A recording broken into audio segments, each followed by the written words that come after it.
Hi everyone, welcome to study with Gyan Prakash. दोस्तों, आज 20 दिसंबर है। यूपीपीएससी की ओर से सम्मिलित राज्य अभियंत्रण सेवा प्रारंभिक परीक्षा के लिए ऑनलाइन आवेदन शुरू हो चुके हैं और ये आवेदन 17 दिसंबर से लेकर 17 जनवरी के बीच में लिए जाएंगे। यहाँ पर कुल पदों की संख्या 604 है। आवेदन शुल्क जो है 100 रुपये रहेगी। और फिलहाल अगर देखा जाए तो यहाँ पर जो एजुकेशनल क्वालिफिकेशन है, शैक्षिक योग्यता, तो यहाँ पर कुल मिला के लगभग 11 प्रकार के पद हैं। और सभी के लिए जो यांत्रिक अभियंत्रण है, यानी कि जो लोग बीई या फिर बीटेक किए हुए हैं, विशेष तौर से मैकेनिकल और सिविल सेवा में जो लोग इंजीनियरिंग अपनी पूरी किए हैं, वे लोग यहाँ पर आवेदन कर सकेंगे।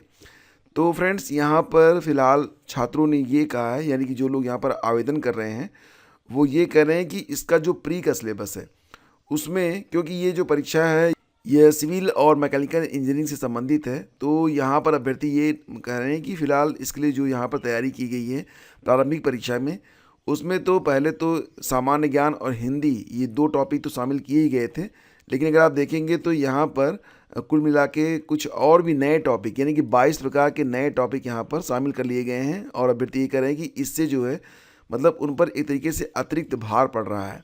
आप देख सकते हैं यहाँ पर कि इंजीनियरिंग एप्टीट्यूड के नाम पर डिजाइन और ड्राइंग के सामान्य सिद्धांत, अभियांत्रिकी पदार्थ, ऊष्मागतिकी के मूल सिद्धांत, यानी कि कुछ ऐसी चीज़ें यहाँ पर शामिल हैं। एक 8 नंबर तक यहाँ देखिए।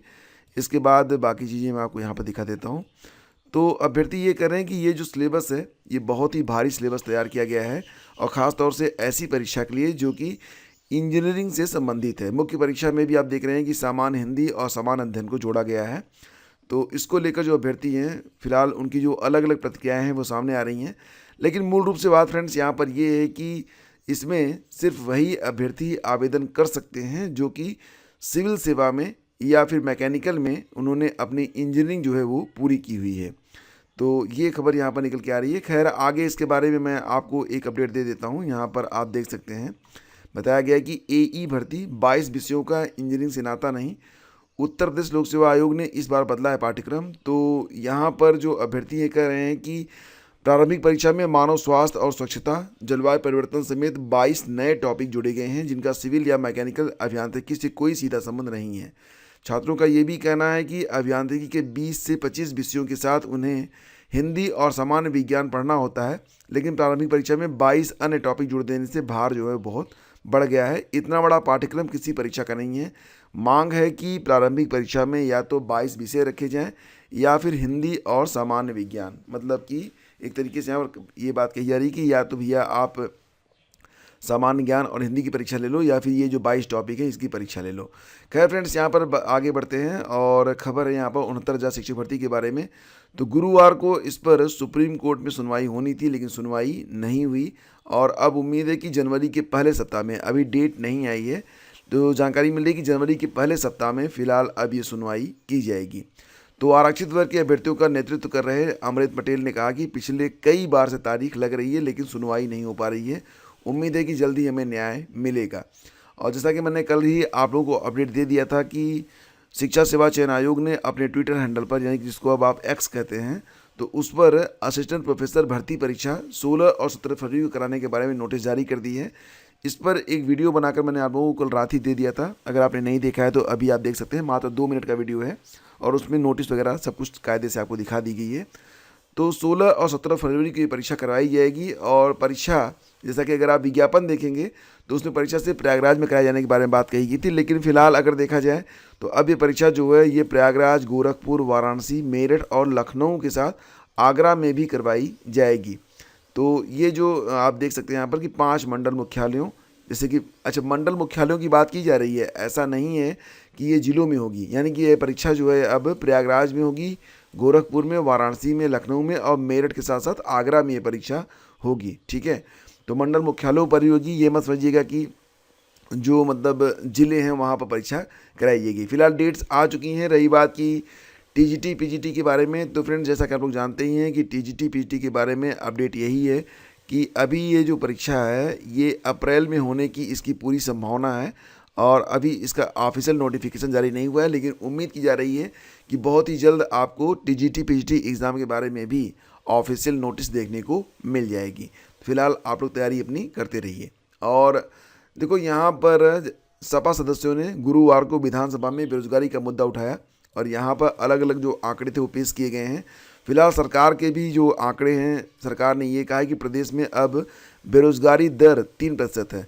एग्जैक्टली यूपी का बजट 2024-25 जो आया था उसमें यूपी का जो बेरोजगारी दर है उसको 2.4 पर रखा गया है। अभी पीसीएस की परीक्षा होने वाली है 22 तारीख को, तो सभी के डेटा जो है अपडेटेड होंगे, लोगों ने पढ़ा भी होगा इसके बारे में। इस पर एक वीडियो भी मैंने बना के अपलोड किया हुआ था, देख लीजिएगा आप लोग। तो उसमें जो बेरोजगारी की दर है 2.4 है। फिलहाल अब जो है 3% बताई जा रही है।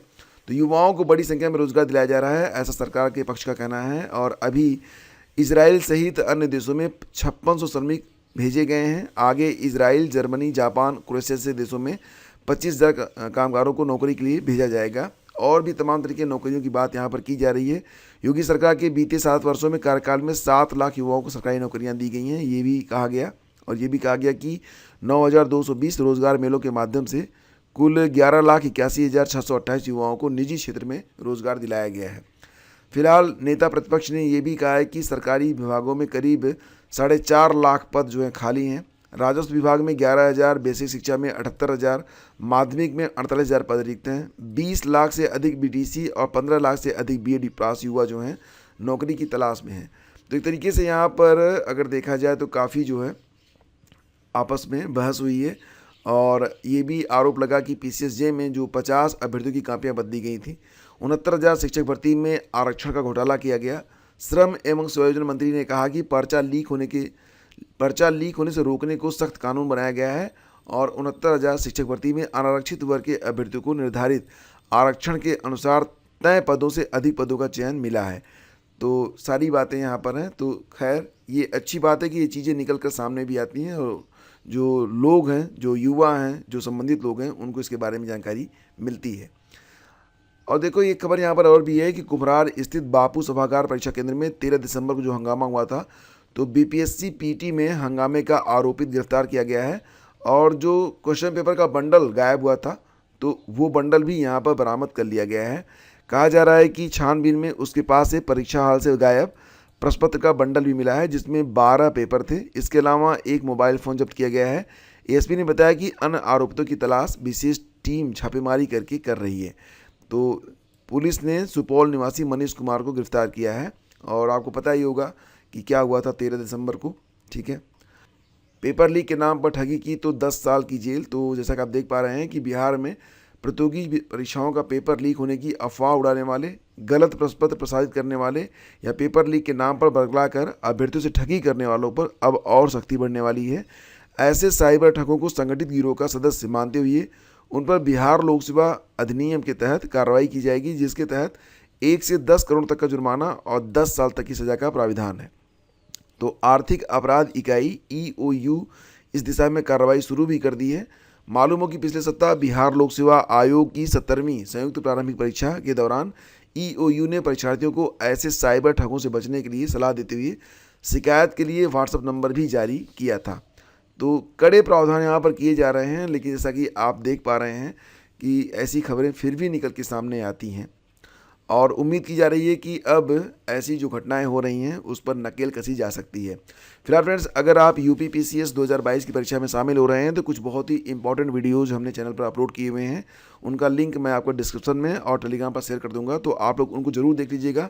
यहाँ से आपको कई प्रश्न एग्ज़ाम में देखने को मिल जाएंगे। फिलहाल अब आपके पास समय बहुत कम है, तो अगर आप रिवीजन कर रहे हैं तो आप रिवीजन कीजिए।